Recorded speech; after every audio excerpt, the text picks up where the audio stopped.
Hey guys, welcome to the next tutorial for ethical hacking and penetration testing via Kali Linux. So in the previous tutorial we took a look at traceroute and it has different tools and different ways to gather information about IP addresses, OS fingerprinting via tools which are outside of Kali Linux, not inside. And I will be teaching you the different tools that we have inside Kali Linux. But so far we have discussed various techniques of gathering information either with the help of online resources or tools. But now I will discuss footprinting through social engineering, that is the art of grabbing information from people by manipulating them. And this section will cover the social engineering concept and techniques used to gather information.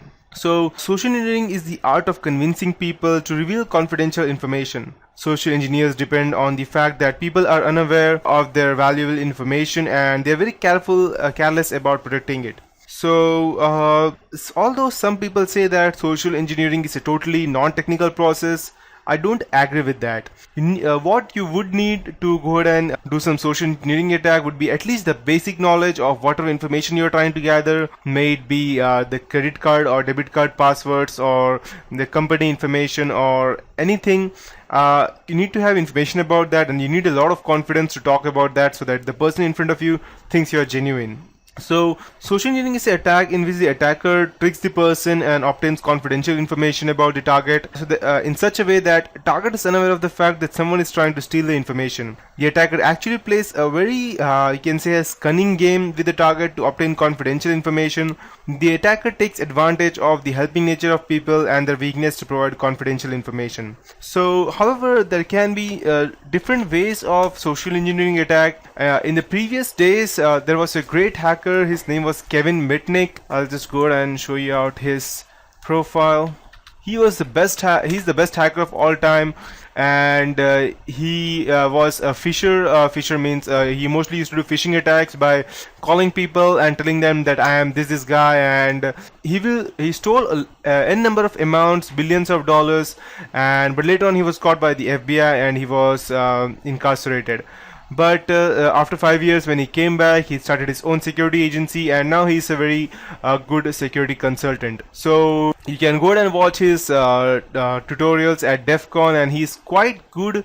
He's if you go and even search the best hacker in the world, the first name would be that would come is of Kevin Mitnick, and he's the best social engineer that this world has ever had. I can say you that because as you can see, I'll just go take you through Wikipedia. So as you can see that in 1999 he was convicted of various computer crimes and he was the most wanted hacker in the United States. So Zimperium, if you don't know what Zimperium is, the latest hacking tool for an Android operating system, and I myself did not knew that Kevin Mitnick made that. Previously it was named as DSploit and now it's known as Zimperium. It is a phisher attack. It is an application to go ahead and do phishing attack. I can continue. I want to continue.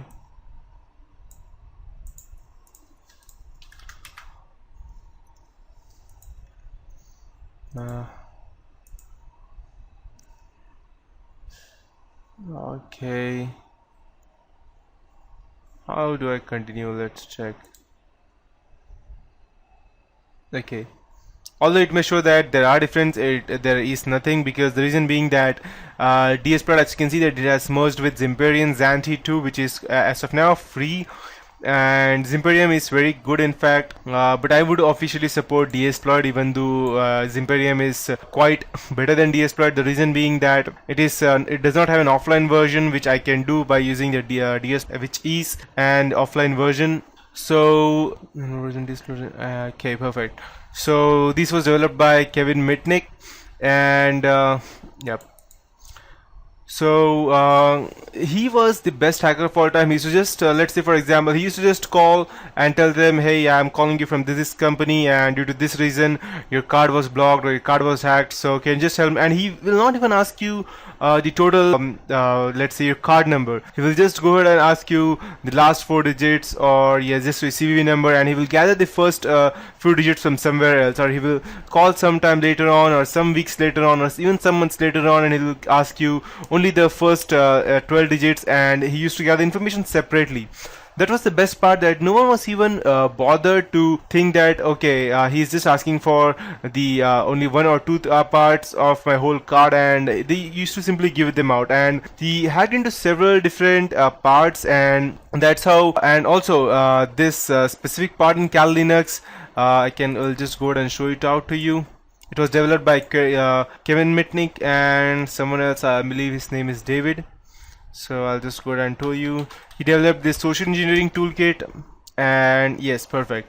So we have these different attacks under social engineering which we can do, but these are a bit technical, and the one which I was telling you was non-technical. So to perform a social engineering attack, you first need to gain the confidence of the authorized user, and then trick him or her into revealing confidential information. The basic goal of social engineering attack is to obtain required confidential information and then use the information for hacking attempts such as gaining unauthorized access to the system, identity theft, industrial espionage, and many more.